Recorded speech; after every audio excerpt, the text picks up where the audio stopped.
لبنان سے ایک انتہائی افسوسناک، دلخراش اور انسانیت کو جھنجھوڑ دینے والی ویڈیو سامنے آئی ہے۔ اطلاعات کے مطابق 2 روز قبل اذان کی مقدس گھڑی میں اسرائیل نے بربریت، ظلم و جبر کی انتہا کرتے ہوئے ایک مسجد کو نشانہ بنایا۔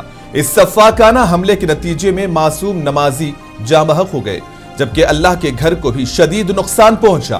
عینی شاہدین کے مطابق یہ حملہ اس وقت کیا گیا جب نمازی عبادت کے لیے مسجد میں جمع ہو رہے تھے۔ یہ واقعہ نہ صرف انسانیت کے خلاف کھلی جارحیت ہے بلکہ مذہبی آزادی پر بھی ایک سنگین حملہ ہے۔